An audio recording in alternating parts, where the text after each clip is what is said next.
Assalamualaikum warahmatullahi wabarakatuh.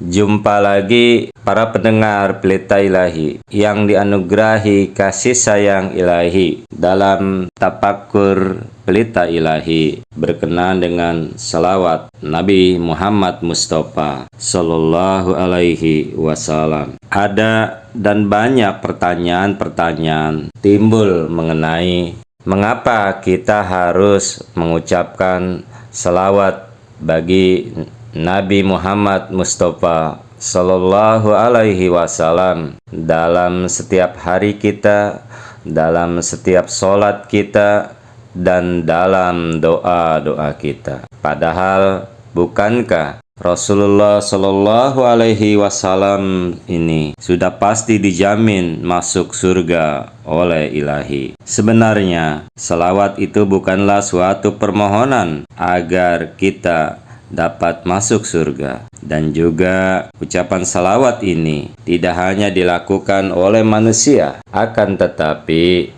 bahkan Allah Subhanahu wa Ta'ala dan para malaikatnya juga mengucapkan salawat kepada Nabi besar Muhammad Mustafa Sallallahu Alaihi Wasallam, tentunya dengan makna yang berbeda. Salawat dari Allah Subhanahu wa Ta'ala bermakna memberi rahmat. Salawat dari malaikat berarti memintakan ampunan. Sedangkan salawat dari insan yang mempunyai makna doa agar diberi rahmat dan karunia. Para pendengar Pelita Ilahi yang dianugerahi kasih sayang ilahi, banyak sekali mengapa kita harus melakukan salawat kepada Nabi besar Muhammad Mustafa Sallallahu Alaihi Wasallam.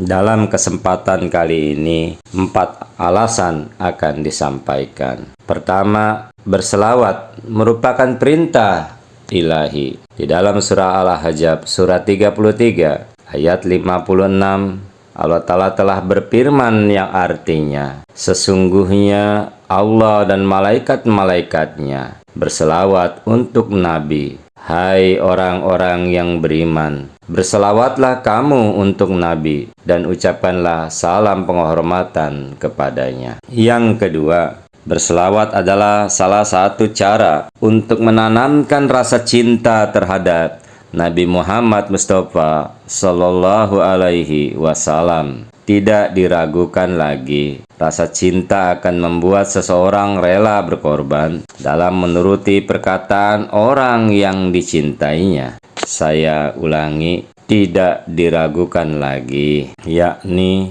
rasa cinta akan membuat seseorang rela berkorban dalam menuruti perkataan orang yang dicintainya. Apa yang diberikan Rasul kepadamu, maka terimalah dia, dan apa yang dilarangnya bagimu, maka tinggalkanlah, dan bertakwalah kamu kepada Allah Ta'ala. Sesungguhnya Allah Ta'ala sangat keras hukumnya. Ini adalah firman Allah Ta'ala dalam surah Al-Hasr surah 59 ayat yang ke-7. Firman-Nya di dalam surah Al-Ahzab ayat 33, surah 33 ayat 21 berbunyi, sesungguhnya telah ada pada diri Rasulullah Sallallahu Alaihi Wasallam itu suri teladan yang baik bagimu, yaitu bagi orang-orang yang mengharapkan rahmat Allah dan kedatangan hari kiamat, dan dia banyak menyebut Allah. Lain lagi firman-Nya di dalam surah Al-Qalam surat 68 ayat 4, dan sesungguhnya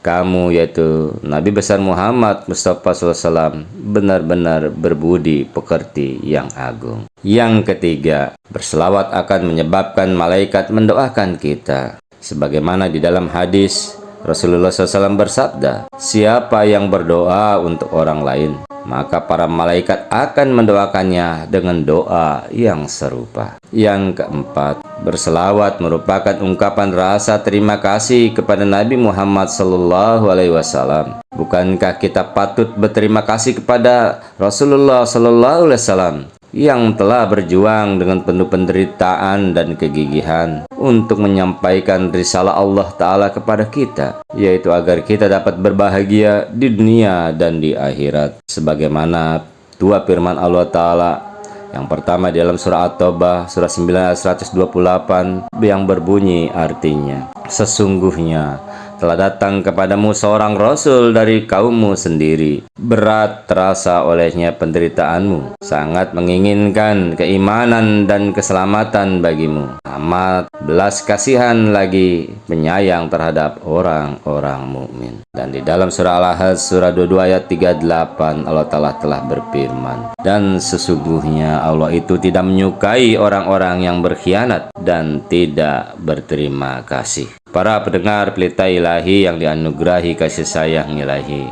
itulah tafakur dengan salawat Nabi besar Muhammad Mustafa Rasulullah Sallallahu Alaihi Wasallam. Mudah-mudahan dapat bermanfaat karena taufik Allah Subhanahu Wa Taala selalu tercurahkan kepada kita untuk kita melakukan salawat selagi kita bernapas.